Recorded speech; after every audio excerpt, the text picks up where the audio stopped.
tell us about this Holocaust survivor that you've interviewed. Well, it's so God has opened up so many doors, Shawn. So we started this interview, or not the interview, the research process right at the beginning of June. And then the banality of evil, I met a guy in Tennessee and he's explaining this to me and he sent me this link. And so then you start digging more and more and more. Well, then I listened to a lady, her name is Vera Sharav. She's 85 years old. I listened to her on a podcast and I thought, oh my gosh, we're wasting our time researching. She knows everything. So then we've gotten busy enough. We had to hire a public relations person. So his name is Kevin. I had him reach out to her, try to contact her. And 10 days ago, so he wasn't successful.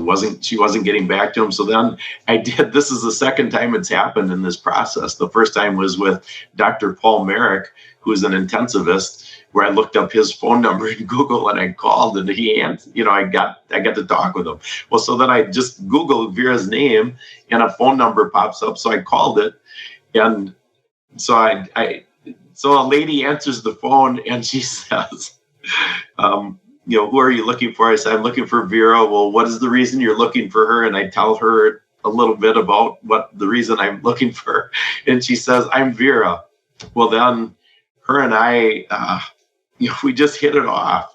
And, so now next week we have our first interview this week, but we're doing a press release tomorrow announcing we've agreed to do joint interviews. And so we're going to be starting those this week to do, of course, my purpose of the interview is really I'm just a dad. I'm to introduce the star of the program, which is Vera, but she looks at it a little bit different. She sees it as Grace was a fatality, and it really puts a name with a face for what she's known.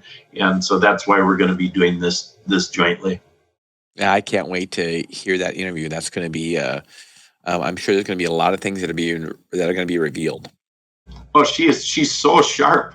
I mean, she reminds me of my grandma. My grandma was so sharp like this too. And, I get on and she's so gracious. So I just thought, I'm talking with her and I thought, you know what, I got to fly out to New York and meet her because, it's all about the relationships, right? So I called her not this past Saturday, but the Saturday before. And I said, Vera, I've been thinking about this and I think I'd like to fly out and meet you, take you to dinner and talk for 3-4 hours. And she says, oh, Scott, I don't think that's necessary. I think that we can do this via Zoom, she said. It just was so beautiful.